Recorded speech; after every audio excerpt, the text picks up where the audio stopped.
عام لوگوں کی نظروں سے اوجھل ایک دائرے میں ایک ایسی دنیا تھی جہاں جادو ایک نرم ندی کی داغوں کی طرح بہتا تھا۔ یہ ایک ایسی جگہ تھی جہاں ہوا جادو سے گونج رہی تھی، جہاں ہر گوشہ بے خبر فانی آنکھوں سے پوشیدہ عجائبات رکھتا تھا۔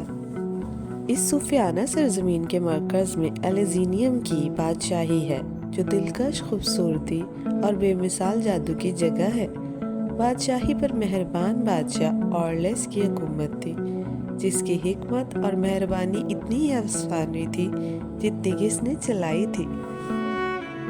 لیکن ایلیزینیم میں امن ابدی نہیں تھا۔ بادشاہی کی سرحد سے متصل جادوئی جنگلات کے اندر ایک اندھیرا چھا گیا تھا۔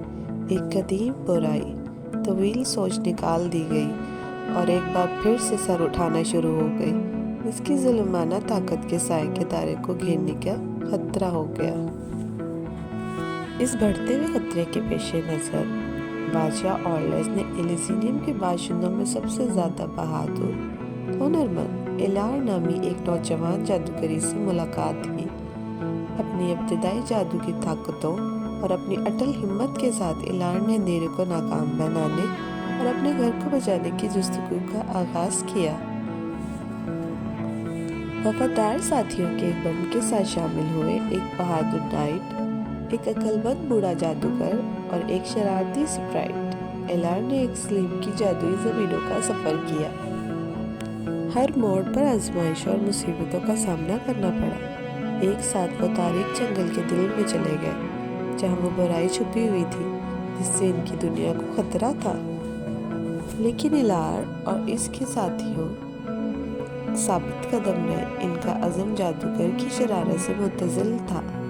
ہمت، احتیاط اور اپنے بندوں کی مضبوطی کے ذریعے انہوں نے اپنے جادو کو پوری طاقت کو اندھیرے پر اتار دیا اور اسے ہمیشہ کے لیے ختم کر دیا۔ جیسے ہی روشنی ایلیزینیم میں واپس آئی، بادشاہی فتح میں خوشی ہوئی۔ بادشاہ اورلیس نے ایلار اور اس کے ساتھیوں کو اعلیٰ ترین اعزازات سے نوازا اور انہیں دنیا کے ہیرو قرار دیا۔ اگرچہ ان کا سفر خطرناک تھا، لیکن وہ نہ صرف فاتح تھے بلکہ مضبوط اور بہادر تھے۔ ان کی دوستی اور ہمت اس جادو کی طرح چمک رہی تھی جس نے ان کی دنیا کو ایک ساتھ اندھیرے میں کر دیا تھا۔ اور اس طرح ایلیزینیم کی بادشاہی میں ایلار اور اس کے ساتھیوں کی کہانی لیجنڈ بن گئی۔ جادو کی طاقت، دوستی اور تاریک ترین وقت میں بھی امید کی پائیدار روشنی کا ثبوت تھی۔